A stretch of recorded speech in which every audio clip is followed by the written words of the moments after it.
And this comes down to something even deeper, is men have a need to compete. Most men write that off, which is why sports is so attractive. Someone else is putting in the work. Someone else is actually winning. Pursuing their dreams. If you can't have a 10-year vision or a 5-year vision or a 1-year vision, why don't you have like a 3-month vision? So often men discount what they can accomplish in a day, right? Because we go, oh, a year from now, 30 pounds lighter, that sounds really hard to me. Okay, we'll break that down into 3 months or even a day. What can you do today? True. So have a vision for yourself.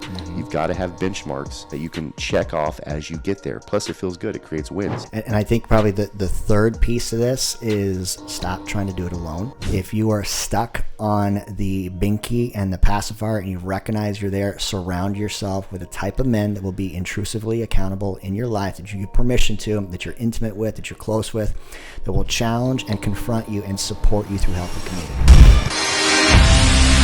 This is the High Value Man Conversation Podcast, a show dedicated to the mission of building high value men. One great man means a great family, a great neighborhood, a better city, community, state, and the world. The question is, if not you, then who? All right. Welcome back to the High Value Man Conversation. This is episode 23 in the house. And this is an episode where we're talking about specifically tactical and practical, but we want to start out with a quote. You're only seeing the forest and you're not seeing the trees. Is that right? No. I mean, that's a quote now that you said it. Yeah, it is a quote. Misquoted. You can't see the forest through the trees. Yeah. You can't see the forest through the trees. And so we've all been here before. You're in a funk. You're in a problem. We're going to talk about business today, but maybe you're in your business. You lose some market share. A key employee quits. You're struggling in a domain. A loan doesn't go through. Like any problem that you can focus on your business. And that problem becomes amplified. Bigger. And so you're stuck not being able to see the big picture because you're focused on the small picture. Yeah. And the frustration that builds behind that and the vicious cycle that so many men get into. Yes. They just keep focusing on that same problem. Yeah, I love that.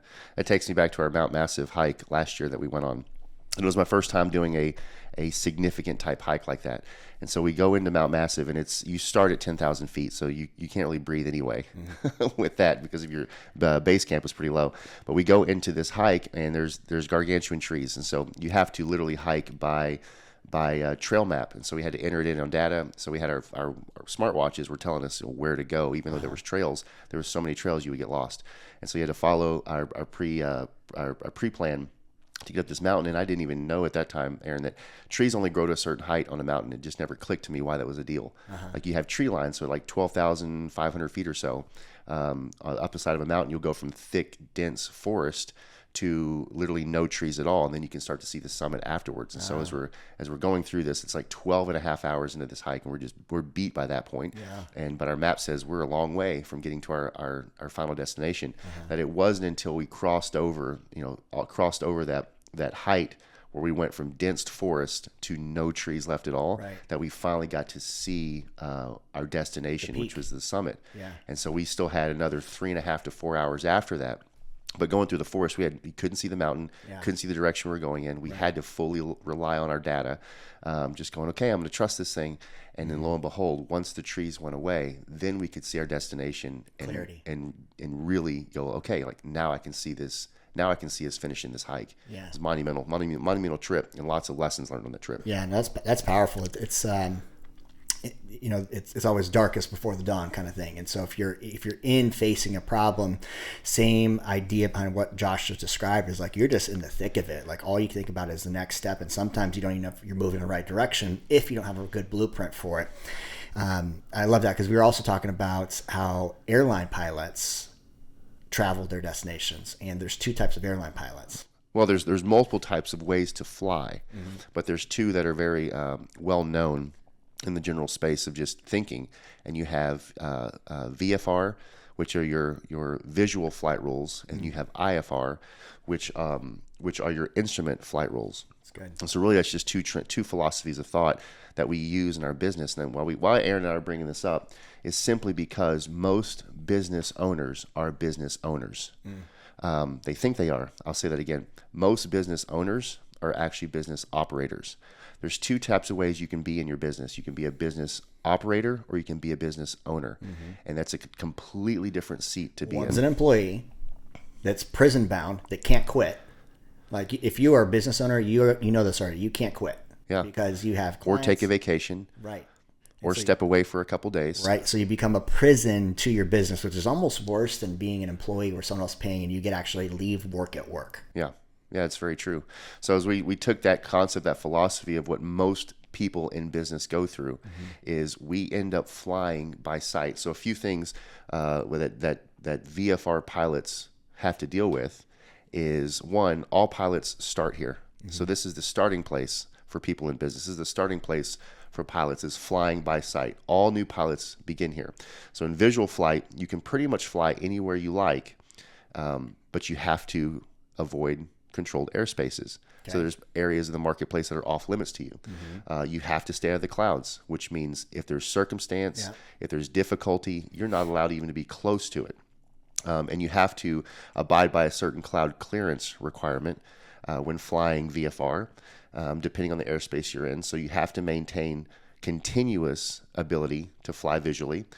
You cannot operate in the clouds or in low visibility. So if weather comes or a certain circumstance comes up, you automatically have to change your flight plan and fly around it and stay at least 2,000 feet outside of the circumstance, which means if you want to go from point A to point B, you're now started doing a really long route. You've now started doing this, and you're likely going to run out of fuel before you actually get there.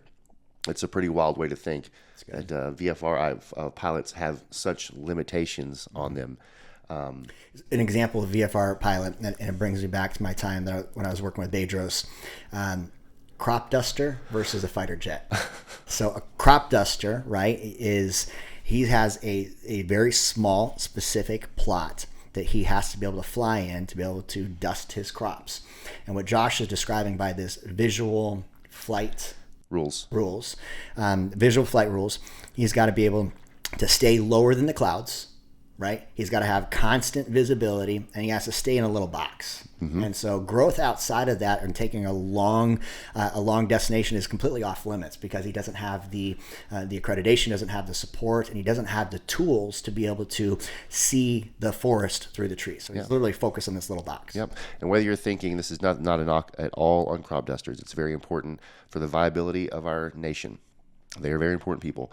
But the difference between, let's say, like a crop duster and let's say folks that go and do sightseeing is not only are you very limited on your space, but you're also very limited on the amount of people you can take with you. Yeah.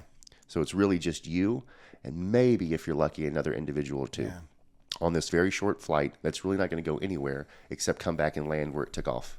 That's good. So most businesses are that way. We can look at the data. When businesses start, they last about a year, give or take, and most of them end up failing because there is no plan in place. There is nothing outside the one individual that had this great idea and attempted to white knuckle it. I can do this, and that's certainly required in building a business, but there's so much more that's required of us. The evolution and the maturity that happens in business development is you have to be able to look beyond your blind spots, which typically you can't do by yourself, and be able to hire, put in the right leadership, and more so importantly, which Josh is going to touch on next, is have a set of data points and instruments that allow you to work through whatever obstacle that you're facing. Yeah. So for anyone out there that's a business owner and you have something in mind that you're putting lots of effort to, although you feel handicapped, you feel like you're tied to it, you feel like you get no breaks, maybe you're feeling worn out, and possibly you feel like you're not really going where you thought you'd end up going, then you have to realize that you are flying by sight, which means you're doing it alone or you're doing it in a very, very small circle. So this is the other way that's well known, the type of flying, is IFR, instrument flight rules. So this is a completely different way of flying, and it's a way more mature way of flying. You're not just flying by what you see and you think you can feel, but you're actually flying by metrics. And so what I love about IFR flying is it's completely opposite to flying visually. So everything you do as an IFR pilot is planned in advance. That's good. You have an actual business strategy. You have goals in place. You have metrics that are measurable because we all know you can't manage what you can't see. And this is approved by an air traffic controller, which means on some level there is counsel. There's an overarching authoritative rule on the plan that you have in place. Yeah, it's key people inside of your flight plan that allow you to not get stuck in a storm, to be able to run through it, and also keep you focused on what your primary task should be as a business owner. And so you have strategic members of your team that are allowing you to operate through the challenges. Yes, for sure. And people that fly IFR by instrument are people that have a plan to go from point A to point B. And bring people with them. And take people with them. Yeah. Which means where they're taking off from is not where they intend to land. That's good. Big difference there. And the second one Aaron already touched on is you're able to take a mass amount of people with you. And so here's some other differences in IFR flights. Is that one, yes, you have to have a plan. You also have to have permission, which is called clearance in flying. So clearance means you've basically got a clear pathway to go from point A to point B. As you're flying along, you don't have to call and check in with every municipal that you're flying over. You don't have to worry about other planes being in your vicinity. Even if there's weather, you're prepared for that and you have a plan for that. And you also have the clearance to go through those things. It does require more equipment than flying visually, which means preparation and tools and metrics. And again, other individuals that have a specific seat to give you the feedback in those different areas of your business that you need to have versus you just guessing. IFR flying is actually the removal of restrictions versus the feeling of being more restricted. So it can feel like, oh, I've got all these extra voices that are now a part of this equation in my business, when in actuality, it's counsel, right? It's clearance to go move forward with the vision that you said that you had. And then also, you're already following the direction of an air traffic controller, which means you have someone in your life, hopefully multiple someones, but at least someone in your life that says, yes, not only is this a good plan, but it will work. So I'll be here along with you while you go from point A to point B. So good. Such a good metaphor, because the what behind this problem, and this is Josh and I were kind of wrapping on, is that the problem shows up in your business, then typically the pilot, the entrepreneur that has only flexed the muscle, figuring out what he can see, tries to figure it out because he's figured out previous problems that led him to his current level of success.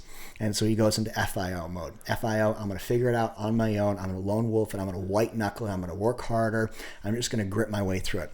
That FIO mindset leads to frustration because there's always going to be problems in the evolution of a business that you are not yet skilled to be able to handle. And that's just the truth of it. If you are an operator rather than a true entrepreneur or a business owner, you're probably not great at something. And so if we know the domains of the business, there's the visionary, there's sales, there's marketing, there's operations, there's finance. You can't be great at everything. That's right. You just can't. And so that's why you need a team. And so the FIO mode goes into frustration. You're doing your bookkeeping, payroll, spreadsheets, trying to understand sales, marketing, all the other stuff. Now you're completely stretched.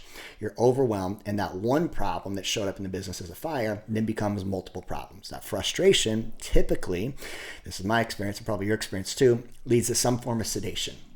It's, I can't handle this. I'm not good enough. I'm not worthy. Now the self-doubt creeps in, and that sedation, drinking, drugs, vices, distraction, or whatever it is, then goes into loss of progress. And this is the vicious cycle. And this is why businesses shut down within the first year, 2 years, 3 years, because they've reached a glass ceiling in their ability to really evolve, and they lose progress. Now, not only losing progress from a financial standpoint, they're losing progress with their family, with their faith, and typically their fitness too. Yeah, for sure. And I've got multiple failed businesses under my belt, which I'm both grateful for and was frustrated when those for sure circumstances were happening. But you have to draw great lessons out of them. And I love that we're hitting on this, Aaron, just because there's so many people out there that I love. This is one of the great things about America is anyone has the ability to go out and create a business. At the same time, you have to know what you're getting into when you're doing it, and you cannot choose to do it alone. You can think of any of the greatest corporations in the world, and yes, there might be a figurehead that we may know their name. At the same time, they've got a mass amount of community around them that's helped them achieve that goal. And so I don't think anybody gets into business for hobby. So if you have a business and it's not making money, if you have a business and it's eating up all your time, all that you honestly have is a hobby. Unless you're unless you're making money and able to live the life that you say that you want to live, then you've just got a very expensive hobby. And business wasn't created for that. True. There was a guy on our call this morning, our men's call this morning, Nate. He's been working with me for a few years. and he just came back from a 10-day vacation in Santa Barbara. And he's a triathlete. He's training for a triathlon coming up here in a few weeks. So he got his biking and his running in the hills of Santa Barbara. And he shared on the call, which was a really powerful pivot from where he was before, because he was very much the operator in his business. He says, by day 2, I reached out to my team and told them that I would not be working, not taking any calls, and he truly didn't. So for 8 days as a vacation, how many entrepreneurs, by the way, if they do take a vacation, are actually not working on it? But he's got a team in place. He's got a set of instruments. He's got data points, KPIs, and the right leadership team that can fly the plane completely without sight. And that's the point that I think every entrepreneur should be striving towards. It's not about the money that you create if you have no margin in your life, right? And so if you make all the money in the world, but you're working 140 hours per week, like that's a prison that you can't exit from. That's true. It's very true. And I love the analogy you gave of Nate, because I think this is what most every business owner gets into business for, is to have the ability for autopilot. Mm-hmm. So if you ever taken a trip and flown commercially, it's not a rare deal to be up in the air at 30,000 feet, and you see the captain. How fast? Yeah, right? You see the captain walk through the fuselage. You may even shake his hand. Yep. And so that's the ability to have everything in place for your business to continue doing at altitude and its speed that it needs to do to get to where it needs to go, but it doesn't need you to have your hands on the controller. Now, the beauty behind autopilot is it does give some freedom. While at the same time, if you're on autopilot for too long in your business, then things can go awry. But you do have the capability to step away, take breaks, to get a breather, to refuel, to go to the bathroom, whatever it is for you. Yep. And then go back to your spot and maintain what you were doing, leading the vessel. And so that's something that we all need to understand if we're involved in leadership in business, is if you don't have these metrics in place, if you don't have the counsel in place, then not only will circumstance arise, you'd be lucky to have one issue. Most people run businesses always have dozens of issues. Oh, yeah. Right? So you've got to have this in place, because it's not if, but when this weather comes or this circumstance arises, that you have things in place to help you get through them. Versus flying by sight, which means you can't even get up to the circumstance. You got to fly around the mountain. Right. If you're lucky, you have enough fuel to get to where you want to go. Yeah. Or you just stay in the same domain and you're flying and then landing in the exact same spot. Yeah. I've never met a pilot that wanted to be a regional pilot their whole life. Yeah. People want to fly the distance. If you create a business, you design it wanting it to go the distance, wanting it to go beyond even your life and become something like a legacy type business. But again, most businesses that are started die with the owner. So good. Powerful. Okay, so let's get into the how. So let's say that you are an entrepreneur, you're a business owner, and you can't see the forest through the trees. You're in whatever problem you're in firefighter mode, and you are just constantly moving from one challenge to another challenge, and you can't elevate or delegate above your problem to actually create an autopilot type business. What are some of the hows? What's step 1 in this? So I'll take this right from your lips, Aaron. First one was you've got to drop the ego, right? One of the greatest things that men can have in their masculinity is the drive and motivation to go do something, to go do something great, to go beyond themselves in creating. While at the same time, if all of our significance or too much of our significance is wrapped up in that doing, then our ego can become a part of the equation, which means if I'm not a part of it, if it's up to me, if it's going to be, it's up to me. That only gets you so far down the road. Sure. You may be able to operate inside the trees as you're climbing. You may be able to see some new sights while you're hiking along. But the chances of you truly doing something significant based upon your definition of significant or getting to that summit will likely bringing people with you will likely never happen. You'll see some things, you might have some decent experiences, you'll have the up seasons, then you'll often battle the down seasons. You'll never really get to experience the feeling of the summit. And so the ego has to go. The ego to me, Aaron, is flying alone. Going back to the crop duster, he's flying alone, no one's going with him. He's flying low, and his flights are typically very, very short. He's also flying slow. So those planes go a lot slower than a commercial airline pilot or a fighter pilot might. And then also you're flying in circles, which means you never actually get to go, you never actually get to take full dominion in the marketplace that your business is in. So good. You're going to take off where you took off, and you're likely going to land back where you took off or somewhere really close. Yeah. You're doing regional type work. And so these are just philosophies and thought processes that we have to be able to chew on as business owners if we want something, and if we want our business to become significant.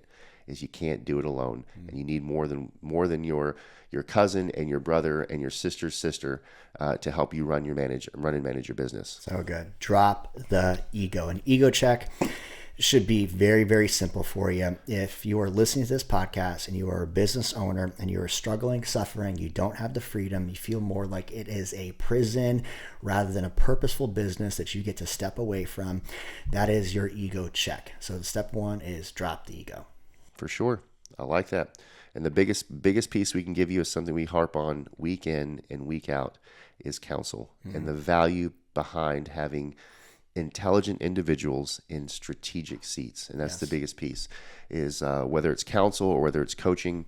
And these are principles and philosophies, Aaron, that work in every domain of our life that we've hit on. So it's not just your business, although we're talking about business, but you have to have coaching.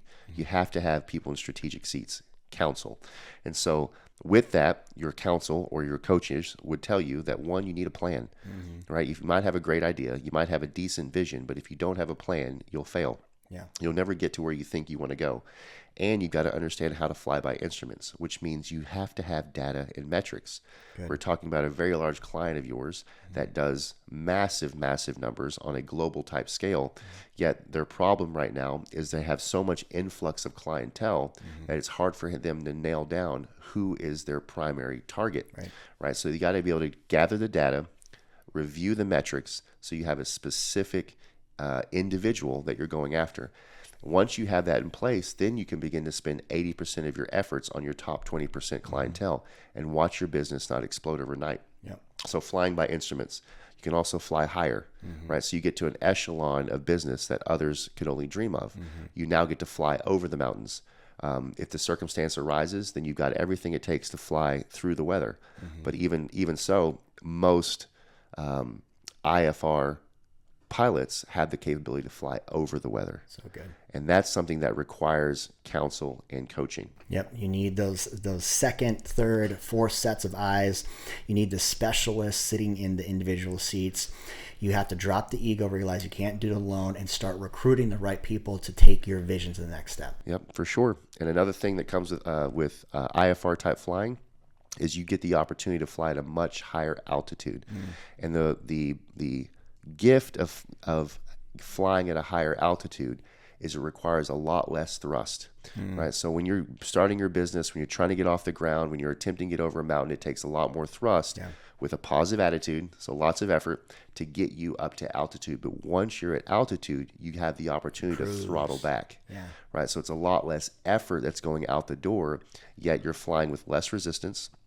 You have the same amount of people behind you that you're going to take with you. You're on a strategic flight plan.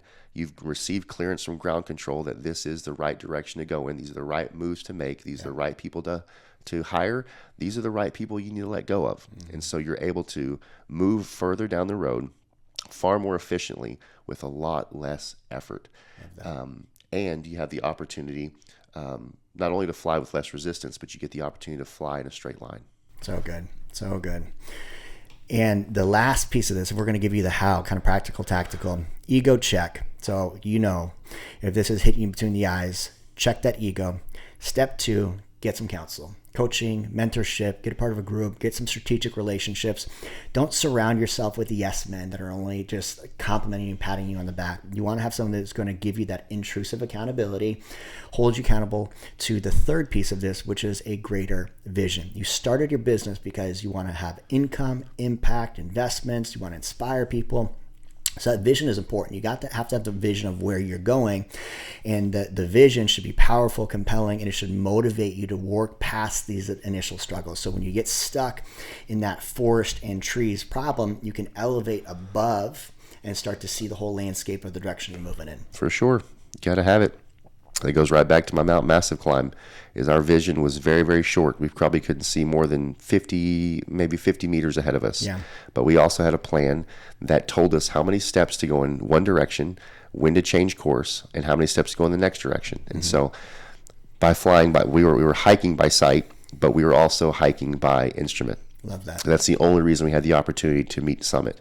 And so the same way in our business, the same way that works in your family, the same way that works in your finances, and the same way that works in your health, is you can see what you can see, but what you can see is always going to be limited. Love that. Right? You've got to have people that are outside your sphere that'll help you make the decisions that you've been attempting to avoid, help you to see things that you're otherwise not seeing yourself, and really help you to get from point A to point B. Because if you're left up to your own facilities, regardless of how good you think that you are, there's only so much that you can process. There's only so much that your hands can create.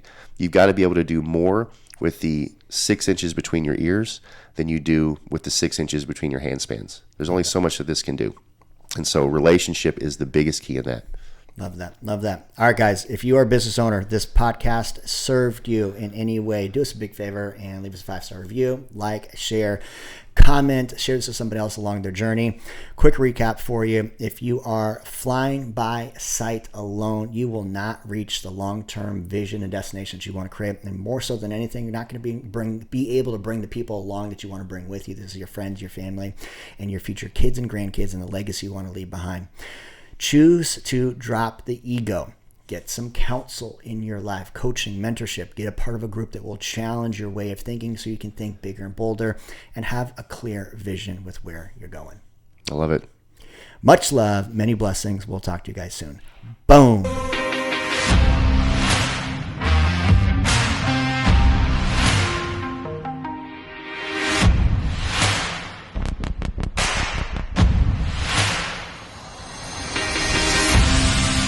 Get off the podcast, get back to the fucking mental lab.